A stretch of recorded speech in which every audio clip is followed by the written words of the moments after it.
আসসালামু আলাইকুম। প্রিয় দর্শক, অন্য মঞ্চের আলাপ চাইতে আপনাদের সকলকে আমন্ত্রণ জানাচ্ছি। প্রিয় সুধী, যে যেখান থেকে দেখছেন সবাইকে অনেক অনেক প্রীতি ও শুভেচ্ছা। আসলে আমি আপনাদের সামনে প্রতিনিয়তই বাংলাদেশের রাজনীতি, সমকালীন অর্থনীতি এবং বিশ্ব পরিস্থিতি নিয়ে কথা বলে থাকি। এই ইউটিউব চ্যানেলে হাজার হাজার মানুষ, আপনারা যারা আমাকে প্রতিনিয়ত সমর্থন দেন, আমার ভিডিও দেখেন, আপনাদের মতামত প্রকাশ করেন, তাদের প্রতি অনেক কৃতজ্ঞতা। আজকে আসলে আমি শুধু আমার কথা বলবো না, আজকে আমি কতগুলো গবেষণালব্ধ তথ্য এবং উপাত্তের ভিত্তিতে বাংলাদেশ আসলে গত এক বছরে কেমন আছে, কোথায় আছে এবং কিভাবে চলছে তা আপনাদের সামনে তুলে ধরতে চাই। পৃথিবীর নানা প্রান্তে doctor, engineer, solicitor, barrister, advocate, সমাজকর্মী, রাজনৈতিক কর্মী, কবি, সাহিত্যিক, দার্শনিক, নানান শ্রেণী এবং পেশার মানুষ বাংলাদেশকে অবজার্ভ করছে। বাংলাদেশটি 18 কোটি মানুষ নিয়ে কোন দিকে যাচ্ছে সেটা নিয়ে কিন্তু তারা প্রতিনিয়তই নানান প্রতিবেদন তৈরি করছে। এই প্রতিবেদনের উৎস কোনো বায়বীয় উৎস নয়, কোনো গায়বী উৎস নয়। এই প্রতিবেদনের উৎস হচ্ছে ঢাকায়, চিটাগংয়ে, রাজশাহীতে, খুলনায়, বরিশালে, কুমিল্লায়, যশোরে, বিভিন্ন পত্রিকায়, বিভিন্ন সোশ্যাল মিডিয়ায় এবং সামাজিকভাবে ঘটে যাওয়া যে ঘটনাগুলো ঘটছে এবং বাংলাদেশের প্রথম শ্রেণীর পত্রিকায় আসছে, তার উপরে ভিত্তি করে তৈরি করা একটি রিপোর্ট। আপনারা জানেন, ডক্টর ইউনূস ক্ষমতায় আসার পর তিনি কি জন্য ক্ষমতায় এসছেন? তিনি ক্ষমতায় এসছেন একটি গণ অভ্যুত্থানের পর। সেই অভ্যুত্থানটি হয়েছিল আমেরিকার টাকায়। আমরা ধরে নিয়েছিলাম সেটি জনগণের বিস্ফোরণ, কিন্তু সেই বিস্ফোরণটি যে আসলে টাকা দিয়ে বিস্ফোরণ ঘটানো হয়েছিল, আর্মির একটা শ্রেণীর লেভেলের বড় বড় অফিসারদেরকে কিনে ফেলা হয়েছিল এনজিওদের মাধ্যমে।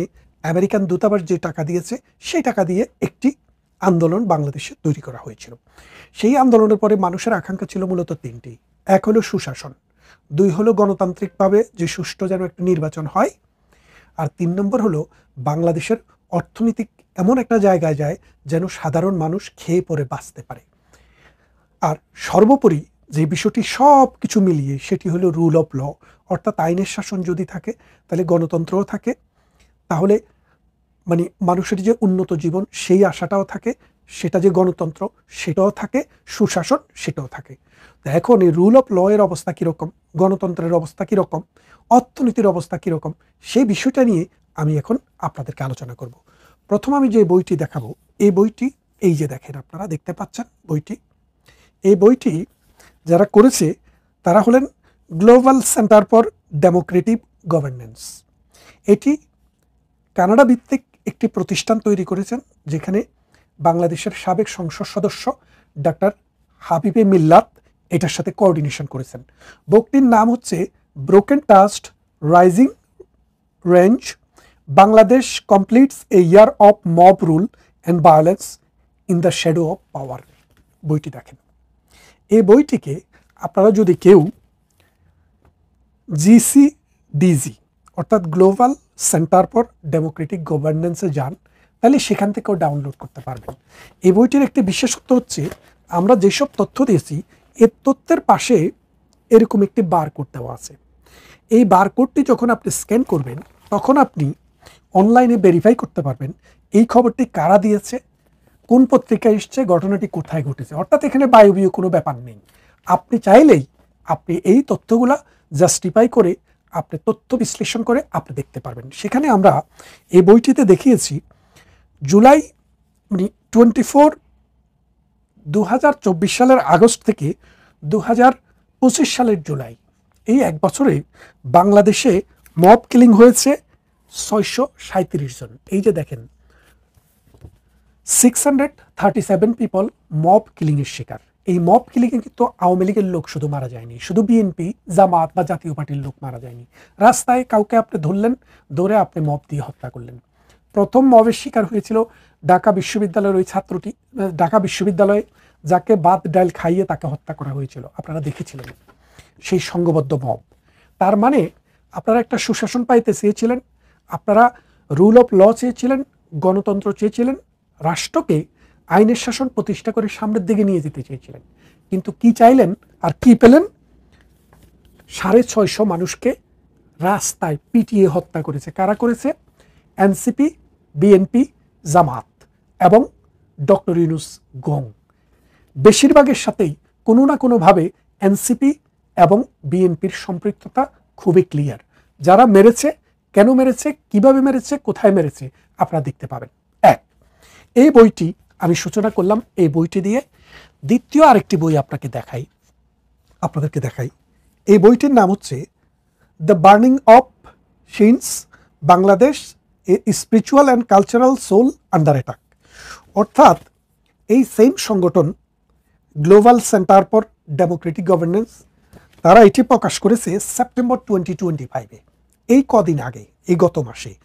সেখানে আমরা দেখিয়েছি 100টার উপরে মাজার ভাঙা হয়েছে। এই মাজারের সাথে সাথে 40টি মসজিদও ভাঙা হয়েছে। মাজারের সাথে মসজিদগুলো ছিল, সেই মসজিদগুলো আক্রান্ত হয়েছে এবং কবর থেকে লাশ তুলে সেটাকে পুড়িয়ে ফেলা হয়েছে। এই মসজিদ, মন্দির এবং সিনাগগ, মসজিদ, মন্দির এবং খ্রিস্টানদের উপাসনালয় সহ মোট 100টিকে পুড়িয়ে ভেঙে চুরমার করে দেওয়া হয়েছে, যেগুলোর সাথে বিগত সরকারের কোনো সম্পর্ক নেই। অর্থাৎ এইসব মাজার শত শত বছর থেকে ব্রিটিশ আমলে ছিল, পাকিস্তান আমলে ছিল এবং বাংলাদেশ আমলেই আছে। তার মানে হচ্ছে আমাদের বংশ পরম্পরায় এই দেশে, এই বাংলাদেশে ইসলাম ধর্ম সুফি সাধকদের মধ্যে এসেছিল। তাদের যে ধারাবাহিকতা, সেই সুফিবাদের এই বঙ্গভূমিতে যে মাজারগুলো ভাঙা হয়েছে সেটা হলো 100+। আমরা সেটাতে দেখিয়েছি, আপনারা দেখবেন। এই যে কোথায় কোথায় ভাঙা হয়েছে, কত তারিখে ভাঙা হয়েছে, বইটাতে ডক্টর মিল্লাত, হাবিবে মিল্লাত, তিনি, তার যে গ্রুপ আছে, তারা খুব সুন্দরভাবে দেখিয়েছে। প্রত্যেকটা বিষয় আপনি ভেরিফাই করে দেখতে পারবেন। তার মানে আমি বলছি আপনাকে বিশ্বাস করতে হবে, বিষয়টা সেরকম না। আপনি নিজে এটার মধ্যে ভেরিফাই করার জন্য যথেষ্ট তথ্য এবং উপাত্ত আমরা দিয়ে দিয়েছি। 3 নম্বর বইটি আমরা যেটা আপনাকে দেখাবো সেটা হলো 1 ইয়ার অফ অ্যানার্কি। এই 1 বছরের মধ্যে বাংলাদেশে, দেখেন বইয়ের পিকচারটা দেখেন, পত্রটা দেখেন, এই 1 বছরের মধ্যে কি পরিমাণ অ্যানার্কি হয়েছে তার চিত্র তুলে ধরা হয়েছে আন্ডার বাংলাদেশ ইন্টারিম গভর্নমেন্টে, যে snapshot of human rights violation in 1 ইয়ার। রাস্তায় আর্মি কিভাবে মারছে দেখেন মানুষকে, পুলিশ কিভাবে মেরেছে আমরা জানি। এবং এই যে বুলডেজার দিয়ে 32 নম্বর ভাঙ্গা, 47 জন মন্ত্রীর বাড়ি ভাঙ্গা এবং অসংখ্য ফ্যাক্টরি, পুলিশ হত্যার, সেটা আরেকটি প্রতিবেদনে দেখাবো। আজকে শুধু সিভিলিয়ানের কথা বলছি, যে ডক্টর ইউনূসের অধীনে গত 1 বছরে কি পরিমাণ ক্রাইম এবং নির্যাতন, অত্যাচার নিষ্পেষণ হয়েছে। তারপরে আরেকটি বই দেখাই আপনাকে। এই যে দেখেন, জাতীয় সংসদ, মহান জাতীয় সংসদ, 30 লক্ষ মানুষের রক্তের বিনিময় এবং 2.5 লক্ষ মা বোনের ইজ্জত, 1 কোটি মানুষের দেশান্তরিত, অগণিত মানুষের শ্রম, তিতিক্ষা, সাধনা আর মুক্তিযোদ্ধাদের যুদ্ধে যে দেশটি স্বাধীন হয়েছে, সেই স্বাধীনতার ভিত্তি হচ্ছে আমাদের 72 সালের সংবিধান। সেই সংবিধান মোতাবেক আমাদের জাতীয় সংসদ, এই জাতীয় সংসদটিও আক্রান্ত হয়েছিল। এই জাতীয় সংসদে সাধারণত আপনারা জানেন 300 জন নির্বাচিত এমপি আর 50 জন নমিনেটেড এমপি, এই মোট 350 জন এমপি থাকে। এই 350 জন এমপির মধ্যে এখানে দেখেন, আমরা যখন এই বইটি যখন প্রকাশ হয় তখন 100 জন এমপি জেলখানায় ছিল। এরা কারা? এদেরকে আপনারা চিনবেন। এদের সবার নাম এখানে দেওয়া আছে। সাধনচন্দ্র মজুমদার, তিনি এমপি ছিলেন। তারপরে মহিবুর রহমান মানিক, তিনি এমপি ছিলেন। এবং প্রফেসর এবং freedom fighter doctor Abdur Razzaq, তিনি বাংলাদেশে কৃষিমন্ত্রী ছিলেন। Lieutenant colonel Mohammad Faruk Khan MP, তিনি মন্ত্রী ছিলেন। তারপরে আপনারা জানেন ইনাম আহমেদ চৌধুরী বা ইনাম আহমেদ, তিনিও।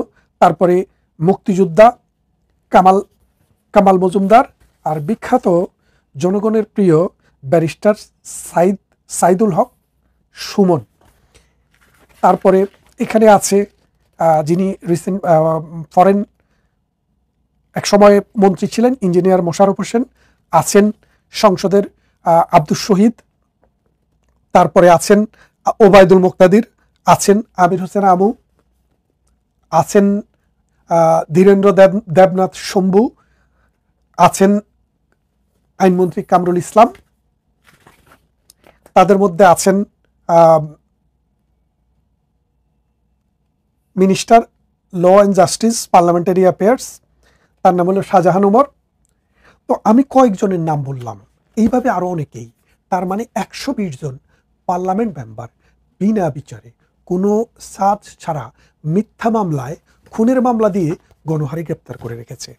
এটা হলো রুল অফ ল।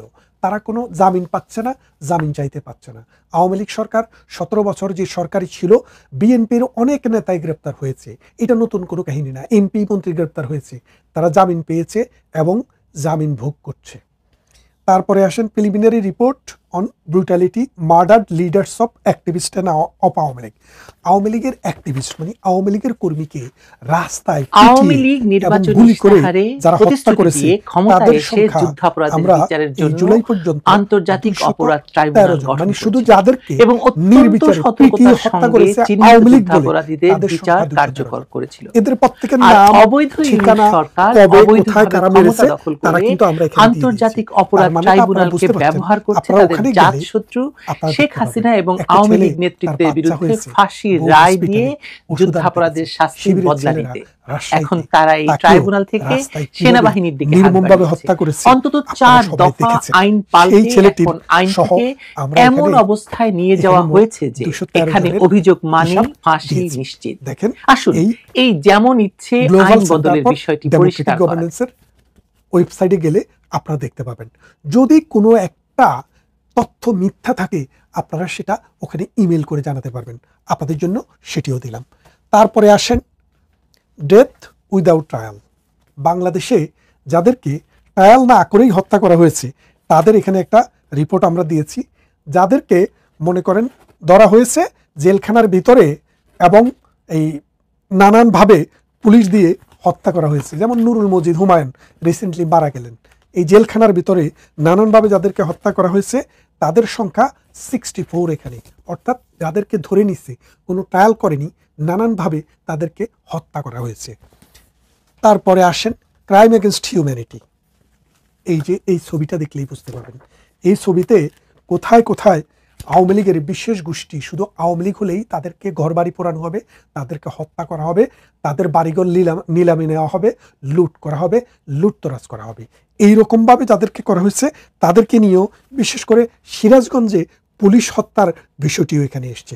এই বইটির নাম crime against humanity, impact on Sirajganj district, Bangladesh.